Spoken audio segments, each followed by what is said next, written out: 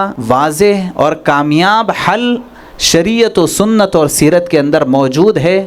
ہمارا کام اب کوئی ریسرچ کرنا نہیں ہے، ہمارا کام یہ ہے کہ وہاں سے حل تلاش کریں اور یہاں پر اس کو امپلیمنٹ کریں، اس کو نافذ کریں، بس ہمارے لیے یہ کافی۔ اتنا کام آسان ہو جانے کے بعد بھی اگر ہم اس معاملے میں پیچھے رہیں گے تو ہمارے لیے اور ہماری ناکامی کے لیے اور کیا چاہیے کہ کسی بھی قوم کی بقا اور اس کے عروج کا الہی اصول اور قرآنی دستور کیا ہے وہ ہم نے بار بار پڑھا ہے اور ہم پڑھاتے ہیں، ہم نے بار بار سنا ہوگا اور ہم اپنے بیانات میں دوسروں کو سناتے ہیں کہ دو بنیادیں ہیں، ایک کتاب اللہ ہے اور دوسرے رجال اللہ۔ ان دونوں کا اگر صحیح کمبینیشن ہوتا ہے، ان دونوں کا اگر صحیح جوڑ ہوتا ہے تو اس کے نتیجے میں امت کو عروج ملا ہے، جب کبھی ملا ہے وہ ان دونوں کے امتزاج اور توازن کا نتیجہ ہوا ہے۔ جب کبھی عروج ملا ہے کتاب اللہ اور رجال اللہ کے امتزاج اور توازن کے نتیجے میں ملا ہے،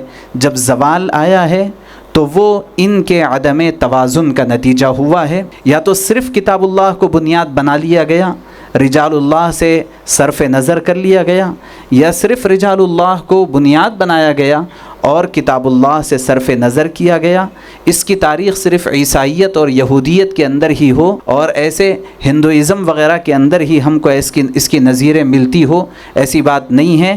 خود مسلمان طبقوں کے اندر یہ نظیریں ہم سب کے لیے موجود ہے جو ہم سب جانتے ہیں۔ تو عروج کا جو الہی اصول ہے وہ کتاب اللہ اور رجال اللہ کا توازن۔ حضرت شاہ صاحب دامت برکاتہم کی سرپرستی اور حضرت کی نگرانی اور مختلف ملفوظات اور مجالس کی برکت کے نتیجے میں جو ذہن سازی ہوتی رہی ہے اور جو کچھ تھوڑا بہت ناقص طریقے سے ہی صحیح کرنے کا موقع ملتا رہا ہے، تو اس میں اس بات کی کوشش ہوتی رہی کہ کیسے ہم اس نبوی دستور اور الہی اصول کو نافذ کریں اور اس کے مطابق کام کریں، تاکہ صرف ہمیں اپنے شہر اور علاقے کے لیے نہیں بلکہ پوری دنیا کے لیے اور عالم کے لیے عروج حاصل ہو سکے۔ چنانچہ تعلیم و تربیت کا مکمل نبوی طریقہ بس کیا ہے؟ کتاب کی تعلیم اور رجال کی تربیت۔ اور یہ کتاب کی تعلیم اور رجال کی تربیت، اس کا نتیجہ از اکول ٹو کامل انقلاب۔ اگر ہم یہ چاہتے ہیں کہ یہ حالات سے ہم باہر نکلیں اور کچھ کریں تو یہ بہرحال یہ ہم سب کے لیے بہت ضروری ہوتا ہے۔ رسول اللہ صلی اللہ علیہ وسلم نے کتاب اور رجال دونوں محاذوں پر ایک ساتھ محنت فرمائی ہے۔ محض ایک پر محنت کرنا یہ آدھا کام، آپ نے دونوں محاذوں پر بیک وقت محنت کی ہے اور اس کے نتیجے میں بہت کم وقت میں ایک انتہائی غیر معمولی عالمی انقلاب، جس کی اس سے پہلے نہ کوئی نظیر ہے اور نہ آگے قیامت تک کوئی نظیر مل سکتی ہے، کہ 23 سال کے قلیل ترین عرصے میں دنیا کے کونے کونے اور چپے چپے تک اسلام کا نام تو پہنچ ہی گیا، بہت سارے سینے اسلام سے معمور ہو گئے اور اتنی غیر معمولی صورتحال انقلاب کی پیدا ہوئی ہے کہ جہاں کہیں صحابہ گئے وہاں لوگوں کا نہ صرف دین اور مذہب بدلا بلکہ زبان جو کہ سب سے اخیر میں بدلتی ہے، زبان تک پر یہ اثر انداز ہوئے، اور اس حد تک اثر انداز ہوئے کہ عرب سے آگے نکل کر کے بھی کئی مقامات ایسے ہیں جو اس کے بعد سے آج تک عرب کہلاتے ہیں، ان کی زبان عربی ہو گئی۔ لہٰذا یہ بنیادوں کو پکڑے بغیر اگر ہم کوئی کام کریں گے تو شاید ہمارے لیے یہ کوئی کامیابی کی راہ نہیں ہے، ناکامی کی راہ ہو۔ اس سلسلے میں جو پہلا قدم ہے، ظاہر ہے کہ وہ کتاب اللہ پر مبنی قدم ہے، جس کا طریقہ کار مکاتب کا ایک وسیع نیٹ ورک رہا۔ یہ مسلسل 15 سال سے الحمدللہ یہ کام جاری ہے، جس میں فعال مکاتب کی جو تعداد ہے وہ 218 ہے، 10,000 سے زائد طلبہ اس میں زیر تعلیم ہے۔ لیکن ہیلپ لائن حیدرآباد ٹرسٹ نے بلند سوچ اور بڑے عزائم کے ساتھ یہ وسیع نیٹ ورک قائم کیا ہے، جس کی مکمل بنیاد کتاب اللہ پر رکھی گئی۔ اب یہ دیکھیے کہ کتاب اللہ جب بنیاد ہے تو اس کو بنیاد بنا کر کے کن کن طریقوں سے کام کیا جا سکتا ہے اور کیا گیا ہے، وہ ہمیں بطور کارگزاری سامنے رہنا ضروری ہے کہ کسی کو یہ خیال نہ ہو کہ پہلے ہی دن آخر کیا کرنا چاہتے ہیں، یعنی پہلے